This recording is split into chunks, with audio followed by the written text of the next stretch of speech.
Tai jeigu... Gerai. Fortkė. Kaip fortkė įsiverčia. Ortakis. Ortakis? Jo. O kam čia va šitas skylės, galiu paklausti? Aš žinau, kad atvarai pasakysiu, net nežinau, kas čia yra. O kam čia jas reikalinga?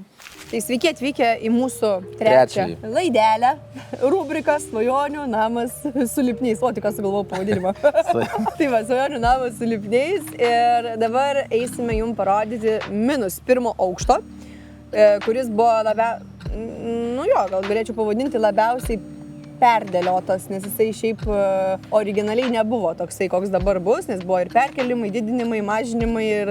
Keitėsi gyvenimas, iš pradžių reikėjo tiek miegamųjų, po to tiek miegamųjų, po to vėl tiek miegamųjų, keitėsi techniniai mazgai, viena vonė, iš pradžių turėjo būti 2 vonės, po to 3 padarė vonės.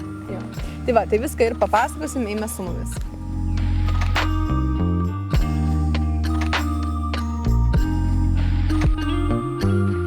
Tai 1 aukštą galime pasiekti bus nuo mūsų terasos, čia kur matosi šitą lenkta siena, tai čia bus laiptai ir laiptais nusileisim nuo terasos, čia užsisuksim, čia bus sutvarkytas kiemelis ir eisim pro čia bus duris. Tai čia atėjom į poilsio kambariuką, kur padarysim tokį TV rūmą. Svečių kambarys. Svečių kambarys, uošvienės miegamasis ir pastatysim teliką, PlayStation'ą, Xbox ar ką. Šitas kambarys gal įdomus tom, kad irgi turės ne tik langą čionais, bet turės papildomą langą ir lubose, kur irgi kris natūrali saulės šviesa. Taip? Jo, bet nebus ėjimas vien pro čionais į mūsų šitą aukštą.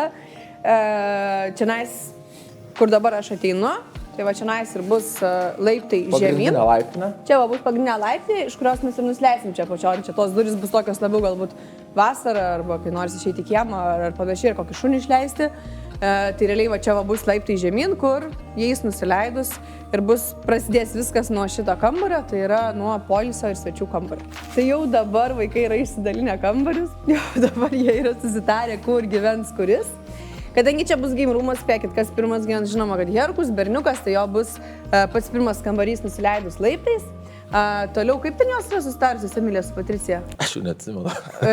Man atrodo, kad kažkaip Patricija, ne. Patricija prie pat mūsų, jo, Patricija prie pat mūsų, jo, Emilija per vidurį. Tai dabar einam parodysiu tuos kambarius. Ir vaikai turės, iš pradžių galvojame apie, buvo suprojektuota viena vonia, bet nusprendėme, kad kadangi yra berniukas, 2 mergaitės, kad jie turi Dėl lyčių skirtumų, kad berniukas turi turėti savo vonę, merginos turės merginų vonę. Taip.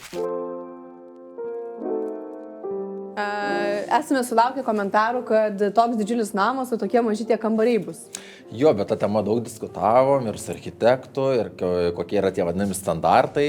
Tai kambariai gyvenami gaunasi po 14 kvadratų.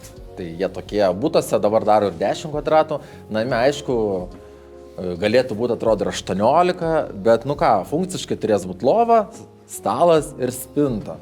O visą kitą mes leisime bendrose erdvėse. Galų gale, va čia va irgi lygiai, taip pat bus langas, tai ta erdvė visai kitaip atrodys nei su mažu langeliu. Tai aišku, ar tu, žinai, darytum, jeigu kaip visis toks kambarys, ar tu darytum tokį langelį, žinai, ar tu darai visą langą, kuris užeis kampu. Tai erdvės pojūtis dėl didelio stiklo ir dėl aukštų lubų, visai kitas. Gal gali papasakoti, kai bus, aišku, bus visos tos rekuperacinės pas mus, panašiai kažkokios. Va čia vėl vieta, kur aš nieko nesuprantu.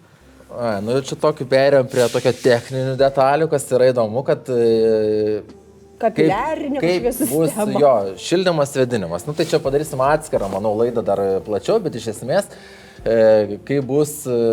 Atsimeni, būdavo tokie komentarai, oi, akvariumas, karšta, kaip šią vasarą... Bet čia bus kažkoks kaip...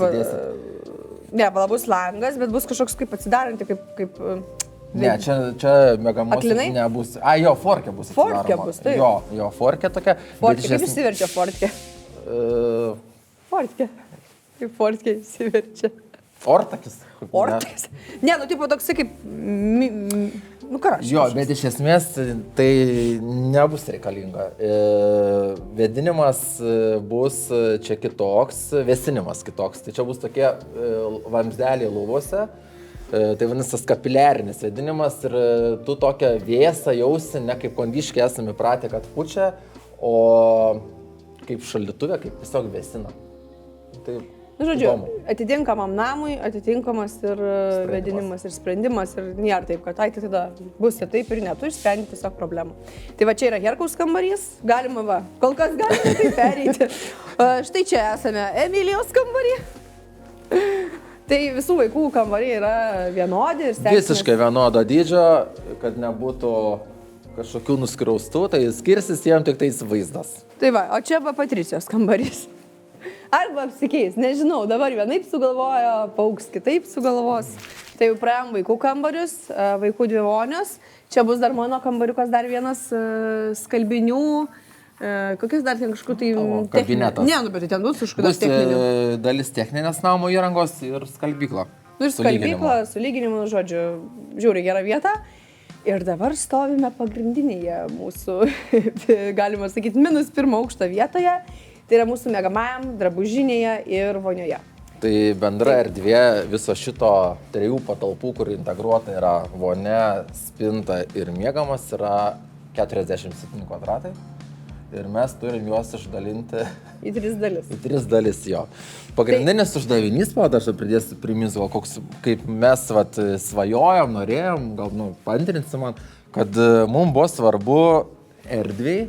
Ir kiek mums yra patikę, kad buvom, vat, kai būdavom viešbučiuose, vat, tas erdvės pojūtis atsikelti ne kamurkiai. Jo, tik tai čia mes turim tokią problemą, kad, kaip ne tik kad problema, bet kambarys jis turėjo lygiai taip pat būti, nelabai didelis, bet mes jį, galima sakyti, išdidinom. Kaip matot, čia nėra sienos. Ką tai reiškia, kad mes turėsim miegamąjį be sienų į drabužį. Iš pradžių buvo įprojektuota čia daryti visą sieną ir padaryti metro dydžio duris. Ir mes taip neatvarėm, čia pačiau nublemba, ne, kažkaip lova. Man klaustrofobija. Atsikeli ir kažkaip taip, tai va, stengiamės visais būdais išdidinti. Mano ta pusė, kai miegu palauk. Jo, visais būdais išdidinti. Aš miegosiu prie lango, nes čia mano pusė. Taip, prie lango ir ten langą įdėjom, atsimeni papildomą. Žiūrėk, ir čia va, atsirado metalinis strypas. Tai va čia irgi bus miegamasis, čia bus stiklas į vonę, arba aš gulėdama lovai, arba Mindaugas gulėdamas lovai per stiklą matys vonėje gulinti žmogų. Arba tiesiog vonios kambarį, tai bus gražiausia, man atrodo. Tai čia, kad taip, kaip gaudasi pats ir tas vaizdas. Tu, įsivaizduok. Padarė, čia turėjo būti siena. Mes tą sieną išėmėm ir įdėjom čia stiklą. Ir gulint toj vietoj, tu matai, tada tau prasiplečia vizualiai tas matymo kampas. Tu matai, abu langus, ne tik šitą, bet ir šitą. Ir tenais matysis vonia, pastatoma, graži. Kokio balio norėčiau atsivežti. Akmenį kokią atsivežti. Akmenį, žodžiu, tokį labai labai gražią. Tai ir tada gaunasi taip, kadangi čia yra miegamasis, tai ir neturime sienos į drabužinę, mus iš tikrųjų labai dizaineriai perkalbinėjo, nes tipo... Jo, kad to bardako, netvarkos nesimatytų, tai jie mums tą sieną labai rekomendavo, mes laikome savo kol kas, kad sienos reikia minimalios arba šis nereikia, ir dabar dar iš tikrųjų mes turėsim šitą vietą iki galo pasitvirtinti, nes nesam pasitvirtinti. Žiūrint iš tos pusės, tai žinai, taip atrodo, kad miegamasis ir vonia bus tokio pačio dydžio kaip drabužinė, žinai, ką ten reiks dėti? Drabužinė kol kas didžiausia? Jo, tai čia ir yra ta drabužinė, tai čia bus ir drabužinė, ir per vidurį tokia kaip sala, kurioje bus mano makiažo staliukas, mano darbo stalas, kaip aš sakau. Kol kas yra suprojektuota, man atrodo, šitoj vietoj, kad aš sėdėsiu, ne? Jo, kažkas. Ir spintos einam parodyti vonę. Ir čia labai puikiai matosi ta vieta, kur šnekėjom berods pirmoji laidoj apie lubas ir apie esantį stiklą. Jo, ir kaip matai, gaunasi papildomas saulės šaltinis, kad iš tikrųjų eis per visą namą tas stiklas ir jisai, praplės erdvę ir duos šviesos. Ir dabar einam į mūsų vonę, kur suprojektuotas yra tualetas, dušas, vonia, kur vonia eis palei langą ir čia 2 praustuvai. O čia tas stiklas. O čia... galvojom, iš tikrųjų, atsimingi, galvojom... Mes iš pradžių atvirą, iš tikrųjų mes turėjom atviros ir atvažiavus dažniausiai viešbutį visur atvirą, bet vėlgi architektai mus perkalbinė ir logiškai, nes vonioje mes palaikom aukštesnę temperatūrą negu miegamajam. Tai ir dėl drėgmės iš vonios, ir dėl temperatūros, dėl visko. Dėl to nusprendėm tada Ai, ir dar čia atsimni stiklą, gal svarstėm daryti tokį su tačiu ar su kažkuom tenais. Tai gal žinau, tu girdėsim, aš kad galvoju. jisai, tipo, nu, gali ir nematyti, kaip vanioje vyras guli ar ten panašiai. Nu, tai Jeigu nenori, tu gali paspausti mygtuką ir tas stiklas tampa matiniu, nori atviro, paspaudi mygtuką, jis tampa... Ja. O kam čia va šitas skylės, galiu paklausti? Aš žinau, kad atvarai pasakysiu, net nežinau, kas čia yra. O kam čia jas reikalinga? Man tai čia, aš 3 milijoną čia klausimų turėčiau, nes aš čia... O kam čia ta skylutė? Ten atvirosios skylutės. Nu, tai čia reiškia konstruktyvo projektą, tai buvo ir gal kažkas vedasi, ar laidai, ar kas, žinok, net nepamenu. Okay. Rekuperacinė sistema gali būti ortakiai padaryti. Šiandien ir užbaigsim 3 epizodą, ką pamatysim 4. Tai vad nežinau, nes neįsivaizduoju, kas čia toliau vyks, ką toliau darysim. Nežinau, gal turėsim 1 aukšto stogą, gal pradėsim turėti. Kas dabar? Kokie dabar darbai sekantis? Tai sekantis darbai yra, už 10 dienų mes darysime jau lubas 2 aukšto, tada pradės kelti šiltnamį vadinamą. Ir aš manau, 4 epizode mes truputį pereisim tų tokių techninių detalių, tai kaip šildymas, vėdinimas, inžinieringas, ką ir kodėl pasirinkom. Ir toliau žygiuosime į terasą. Tai iš tikrųjų daug, čia galės Mindaugas 4 laidoje vienas filmuoti, tai nieko aš nesuprantu apie tos dalykus. Ir neapsivedinėsiu, kad viską žinau, man bus įdomiausia, kai filmuosim paskutinės laidas, kai bus interjeras, va tada aš galėsiu pasireikšti. Galėsiu pasėdėti ant sofos. Bet iki to dar turim daug ką nuveikti. Tai daug čia to darbo, daug čia tų reikalų, tikrai nebus lengva. Visaip kitaip ir jėgom ir finansais. Šiaip tai gal taip sakys, tokiais etapais susiduri, kaip ir dabar. Statant, darant, susiduri su problema ir sprendži. Pavyzdžiui, su to nuotekų ir drenažo.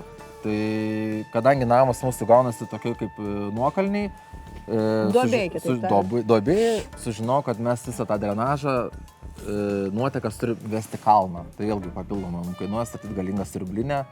Žiūrėk, kaip sako. Ne, kad va į tą pusę nuvedinėti, bet turim mes nuvedinėti į tą. Kaip planuoja už vieniek pasistatyti ir už kitiek pasistatų. Tai kažkur sutaupysim, bet kažkur tikriausiai kažkas išlys.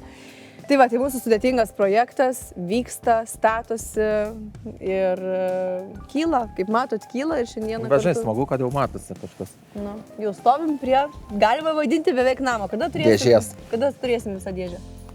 Nu, tai jau... Už 10 dienų išlies tau stogą ir dėžė, nu, po to jie perės prie baseino.